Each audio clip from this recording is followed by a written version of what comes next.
গাছের পেঁপে পাকছে তো, পোড়া বানিয়ে খাইতে যায় না। তো বৌমা বললো যে আইসক্রিম বানাই, তা আমি তাই করো, তাহলে পোলা বানিয়ে খাবে। পেঁপের আজকে আইসক্রিম তৈরি করব। তার জন্য প্রথমে পেঁপেটা ভালো করে ধুয়ে কেটে নিচ্ছি।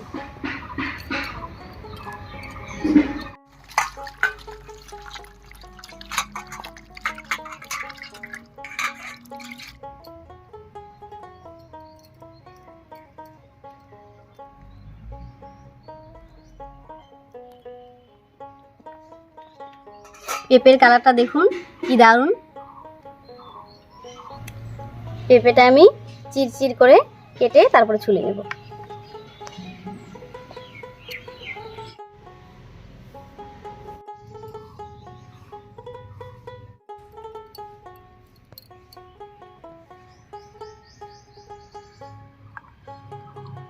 আমি পেঁপেটা ছুলে নিচ্ছি আর মা পেঁপেটা গ্রেট করে নিচ্ছে।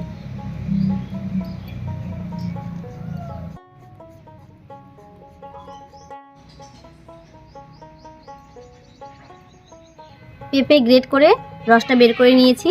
আপনারা চাইলে পেঁপে টুকরো টুকরো করে মিক্সার মেশিনেও করে নিতে পারেন। পেঁপেটা এমনিতেই মিষ্টি, তাও আমি 3-4 চামচ মতো চিনি এখানে দিয়ে দিচ্ছি। এবার আমি একটা ডালের কাঁটা দিয়ে ভালো করে মিশিয়ে নিচ্ছি। এতে করে চিনিটাও ভালো করে গলবে আর পেঁপের মধ্যে দানা দানা থাকলে সেটাও গলে যাবে।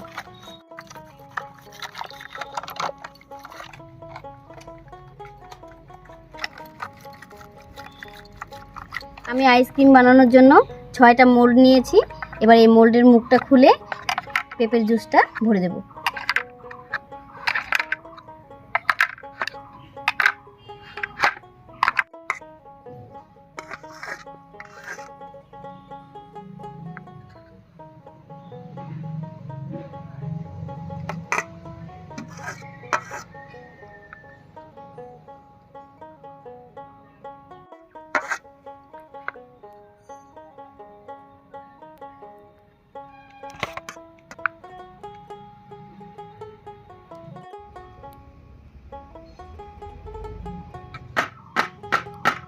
সবগুলো মোল্ডের মধ্যে পেঁপের জুসটা ঢুকিয়ে দিয়েছি।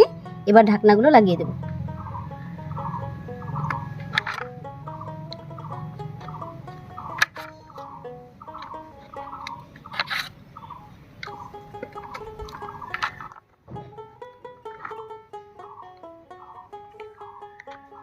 এবার এটাকে সারা রাত ডিপ ফ্রিজে রেখেছিলাম। এবার বের করে নিয়েছি। এবার একটু জলের মধ্যে চুবিয়ে আইসক্রিমগুলো বের করে নেব।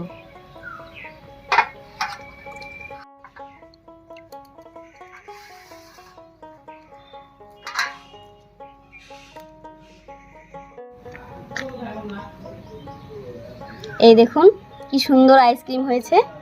এই আইসক্রিম বাচ্চারা কিন্তু নিমেষেই খেয়ে ফেলবে, একবার জিজ্ঞাসাও করবে না যে কিসের আইসক্রিম।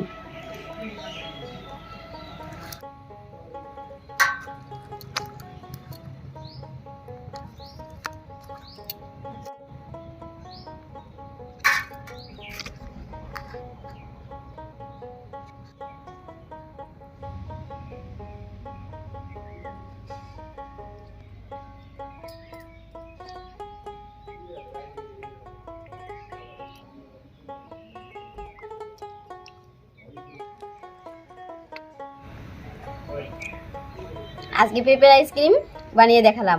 বাচ্চারা তো এমনিতে পেঁপে খেতে চায় না, কিন্তু এইভাবে আইসক্রিম বানিয়ে দিলে এমনিতেই খেয়ে ফেলবে।